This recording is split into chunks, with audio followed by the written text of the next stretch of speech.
Ce programme vous est offert par UBA, Africa's Global Bank.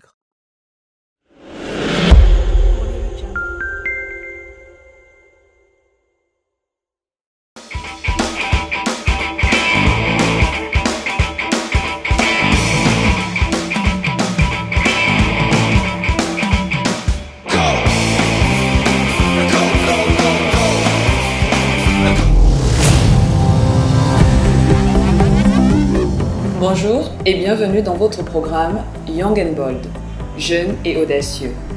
Formation, emploi, carrière, entrepreneurship, développement durable, innovation. Une émission qui vous présentera ces jeunes-là qui ont réussi à se démarquer dans le monde de l'emploi. Aujourd'hui, nous recevons un jeune Camerounais qui a su faire du marketing sa spécialité. Il s'appelle Patrick Épée. Bonjour Patrick. Bonjour Valérie. Comment allez-vous? Très bien, merci. Si nous parlions d'abord de votre parcours académique. Alors, après le collège Liberman au Cameroun, vous êtes allé poursuivre vos études à l'étranger, précisément à l'IAE de Lille, où vous avez obtenu une maîtrise en marketing, communication et culture. Par la suite, vous avez décidé de retourner au Cameroun en 2002 et vous avez ainsi débuté une carrière en agence de pub. Plus tard, vous intégrez le groupe Coca-Cola Company et aujourd'hui, vous êtes le sous-directeur en charge de la marque pour le groupe MTN, implanté dans plus de 24 pays à travers le monde. Dites-nous Patrick, avez-vous toujours été certain de vos choix de formation? Alors, pas vraiment. Pas vraiment. Je pense qu'au début, on est plein d'incertitudes, plein de doutes. On se dit, je suis fort en quoi? Et finalement, je vais travailler dans les matières pour lesquelles je suis fort. Quand on est fort en maths, mathématicien, c'est une niche. Et en réalité, j'ai bénéficié d'un concours de circonstances.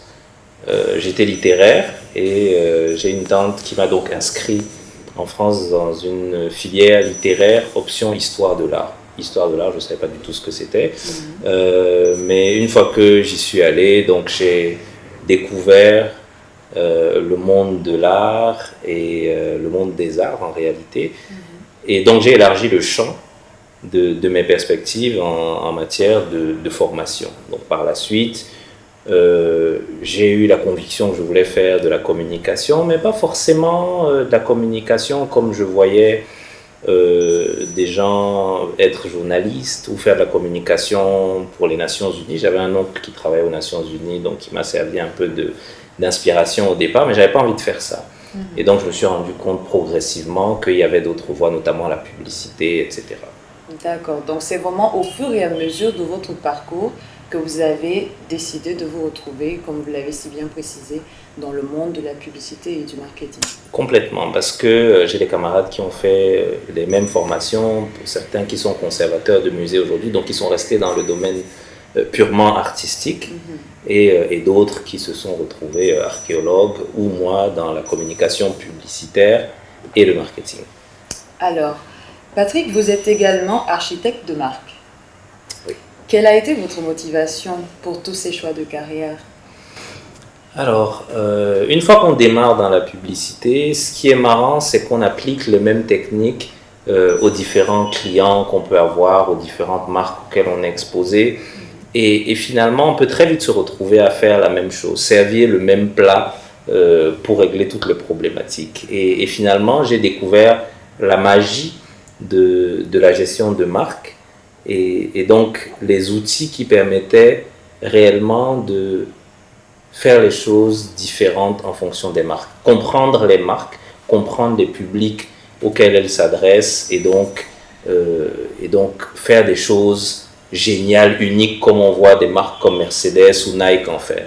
Et donc c'est comme ça que j'ai décidé de m'orienter vers le brand management, un peu forcé par les parents, parce que j'ai fait un BTS en communication commerciale et mes parents m'ont dit on ne t'a pas envoyé en France pour faire un BTS, donc j'ai intégré une école de commerce par la suite où je suis revenu sur les fondamentaux du marketing, du management et bien sûr de la communication avec un gros volet culturel. Et donc c'est à la fois mes désirs personnels mais un peu la contrainte des parents qui m'ont envoyé en école de commerce pour, une fois de plus, renforcer ce que je faisais sur la communication publicitaire en étendant mon scope, je dirais, au marketing, qui est beaucoup plus large.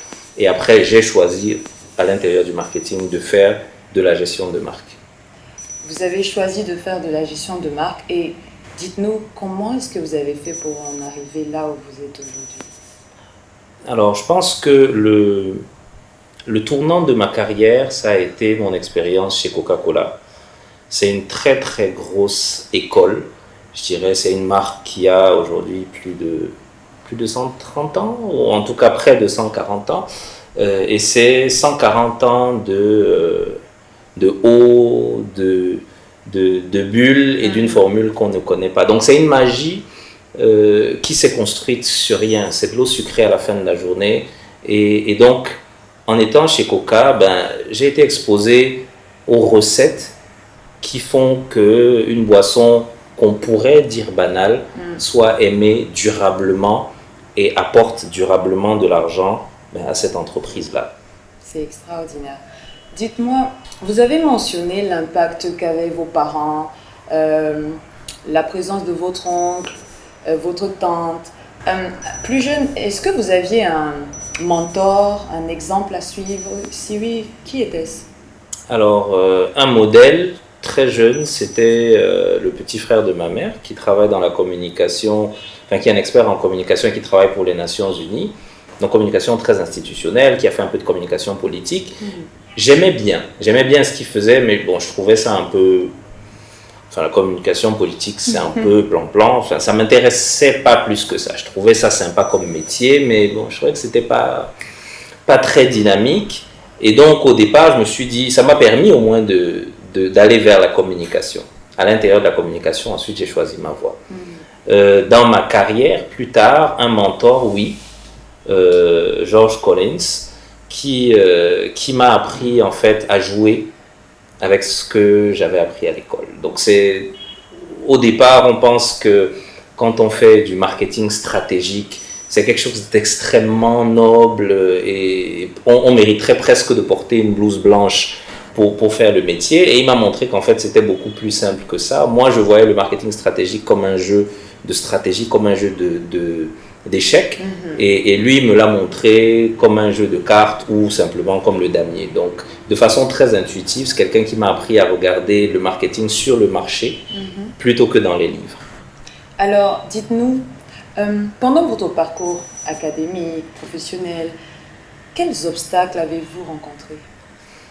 Alors, quels obstacles? Dans le parcours académique, pas beaucoup. Au tout départ, bien évidemment, le choc des cultures.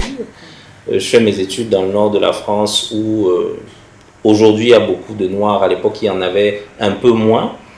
Mais bon, j'étais jeune et c'était très facile de m'intégrer finalement. Je pense que ça a été mon premier gros exercice d'intégration sociale ou de réintégration en tout cas. Sur le plan professionnel, les obstacles, alors faut-il vraiment que je cite des noms? Peut-être pas, mais je pense que dans ma carrière, je me suis souvent heurté aux ambitions des autres. Alors c'est ce moment où on vit sa vie normalement et que quelqu'un a un agenda qui impacte le nôtre ou qui impacte notre absence d'agenda. C'est-à-dire quelqu'un a ses projets et puis à un moment, ça menace votre carrière. Il n'a rien contre vous, c'est juste qu'il a un plan. Donc la première chose que j'ai apprise de ça, c'est qu'il vaut mieux avoir un plan aussi. Il faut toujours avoir son propre plan. Donc des obstacles, il y en a eu. Dans chacune des entreprises que j'ai connues, à un moment, je me suis heurté au plan des autres.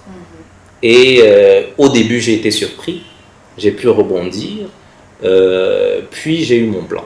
Et donc à chaque fois que je me suis heurté au plan de l'autre qui devenait donc un obstacle, l'avantage de l'obstacle, c'est qu'il nous impose de sauter, de nous dépasser. Et donc je me suis dépassé pour pouvoir exécuter mon plan et traverser l'obstacle. Très bien. Parlant de votre cursus, y a-t-il quelque chose que vous feriez différemment si vous aviez l'opportunité de revenir en arrière? Alors, si je devais écouter ma mère, il y a des étapes de ma carrière qu'elle a considérées comme des erreurs de parcours. Bon, ces mêmes étapes-là, mon banquier les a considérées comme une grosse progression de carrière. Donc, s'il fallait revenir sur mon parcours, je pense que je ferais exactement les erreurs que j'ai faites parce qu'elles m'ont permis d'arriver où je suis aujourd'hui. Fort de beaucoup d'apprentissage aussi. Votre histoire est très particulière, voire même exemplaire. Vous êtes un jeune Camerounais, je le répète. Vous êtes travailleur, vous êtes très ambitieux. Quels conseils donneriez-vous à ceux qui nous regardent à l'instant? Alors, je dirais qu'il faut s'écouter. Il faut s'écouter, il faut se connaître et il faut observer les autres. Il faut être très attentif. Quand on est à l'école, à la fac, à l'université, on est dans une promo de 40 ou de 700, c'est 80% de la promo qui va sortir avec le diplôme, le même diplôme que nous. Donc, même si on est premier de la promo, dans le monde du travail, tout ce qu'on demande, c'est est-ce que vous avez ce diplôme? On ne cherche pas à savoir si vous étiez major ou pas. Ça n'intéresse personne. Donc le but, au-delà d'avoir le diplôme, c'est de se distinguer des 600 camarades qui sont sortis avec le même diplôme. Et ça demande de ne pas se coucher au même moment que les autres. Ça demande de travailler, de faire pas forcément plus de ce que vous avez déjà fait, mais d'apprendre de nouvelles choses.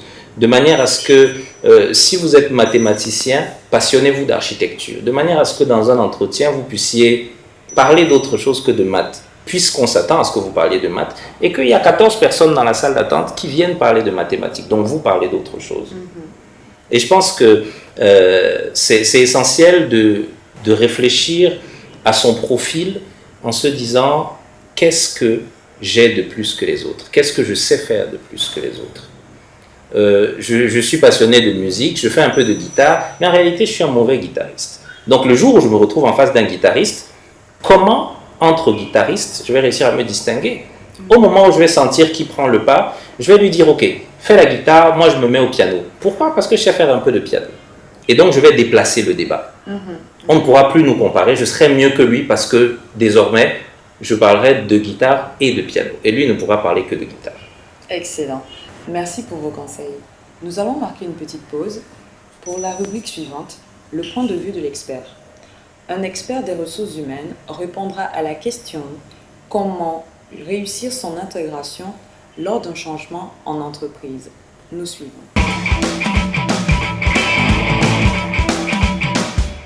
Je suis Lydie Chantal et je vous souhaite une bienvenue à la Minute RH. Aujourd'hui, nous allons voir comment est-ce que vous pouvez réussir votre intégration lorsque vous rejoignez une nouvelle entreprise. Qu'est-ce que vous deviez faire pour faciliter votre intégration? Je vais vous partager avec vous 6 astuces. La première chose que vous deviez faire, apprenez à connaître l'entreprise que vous allez rejoindre. Chaque entreprise a son un code particulier, par exemple la manière de s'habiller, un vocabulaire spécial. Apprenez toutes ces petites astuces, ça va vous aider à vous mouler très rapidement. La deuxième chose que je vous conseille, c'est de rester humble. Vraiment, soyez humble, c'est très important. Évitez de parler de votre ancien employeur, du genre d'où je sors, voilà comment est-ce qu'on faisait, d'où je viens, ça s'est passé comme ça. Non. Évitez ça, ça bloque votre intégration avec vos nouveaux collègues. La troisième chose que vous deviez faire, c'est d'aller vers les autres. Ne restez pas dans votre petit coin, attendre que ce sont les gens qui doivent venir vers vous. Non, allez vers les gens. C'est important d'aller vers les gens pour rapidement vous intégrer. La quatrième chose que vous devez faire, c'est de vous impliquer dès le début. Ne passez pas trop de temps à attendre, à vous intégrer. Non, c'est pas ça. Essayez d'être opérationnel le plus vite possible. L'entreprise que vous avez recrutée parce qu'on voulait une certaine valeur ajoutée. Donc, commencez à travailler, commencez à montrer que vous êtes opérationnel. Ça, c'est très important. La cinquième chose que je vous conseille, c'est d'être professionnel. On va vous mettre vous êtes dans un bureau, vous êtes avec des collaborateurs, vous êtes avec des collègues. C'est pas parce qu'on veut que vous liez des liens d'amitié, non. On veut que vous apportez une valeur ajoutée à l'entreprise. Alors, efforcez-vous de rester cordial et professionnel. Enfin, la sixième chose que vous devez faire, c'est de penser à faire un point. Après 3 semaines, après 1 mois, faites un point avec votre superviseur. Quand vous arrivez, on vous donne une fiche de poste. Après, vous vous rendez compte peut-être que la réalité sur le terrain est un peu différente de ce que vous avez sur votre fiche de poste. Parlez-en avec votre superviseur afin qu'il puisse vous recadrer et vous mettre sur la bonne direction qui est attendue. Ça va être très important. Demandez également son feedback. qu'est-ce qu'ils pensent de vous. Donc, en gros, voilà quelques petites astuces que je pense qui peuvent vous aider à faciliter votre intégration et vous aider à avoir une bonne carrière dans l'entreprise. Merci. Votre compte vient d'être crédité. Votre compte a été débité. Léo vous a envoyé un OTP par SMS. Saisissez-le pour valider la transaction. Entrez le mot de passe unique que vous venez de recevoir pour valider votre inscription. Votre compte a une vie. Ne la ratez pas. Souscrivez aux alertes SMS. UBA, la banque digitale leader.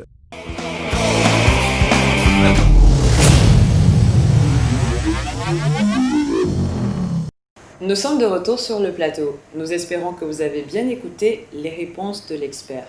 La question du jour était comment réussir son intégration lors d'un changement en entreprise. Nous recevons aujourd'hui M. Patrick Épée, un jeune Camerounais, architecte de marque et passionné de musique. Dites-nous, Patrick, s'il vous plaît, quel est votre avis sur le changement en entreprise ? Alors, le changement en entreprise, en réalité, c'est la seule chose qui ne change pas. C'est que ça change tout le temps. Et comment réussir son intégration? Je pense qu'il faut être très attentif à son environnement. C'est important quand il y a un changement au sein de notre entreprise ou un changement d'entreprise, d'être très observateur de la culture de l'entreprise, de la nouvelle culture qu'il faut adopter, des nouveaux comportements, et aussi comprendre des interactions. Je pense qu'en entreprise, tout est question d'intérêt. Ça peut avoir l'air un peu triste, mais en réalité, on est en entreprise pour les intérêts de l'entreprise et ça fonctionne parce que chacun de nous travaille pour l'entreprise, mais aussi pour ses propres intérêts. Donc, il faut être très attentif aux interactions des uns et des autres. Je fais mon travail pour que l'autre puisse faire son travail. Nous sommes chacun le maillon d'une chaîne beaucoup plus grande. Et donc, réussir son intégration, c'est comprendre la dynamique nouvelle qu'il y a en entreprise pour que ça marche. Comprendre la dynamique nouvelle qu'il y a en entreprise pour que ça marche. Nous parvenons à la fin de notre émission. Merci Patrick de nous avoir accordé du temps. Concernant votre carrière, que pourrions-nous vous souhaiter de plus ? De travailler un peu moins et de m'amuser un peu plus. Non, vraiment ? Oui. Mais je vais tout simplement vous remercier encore une fois. Merci beaucoup. Alors, à l'émission prochaine, nous recevrons un jeune médecin, entrepreneur et écrivain. Il nous racontera tout sur sa réussite. À la présentation, je suis Valérie Aena. C'était Young and Bold, votre émission Jeune et audacieux. À très bientôt.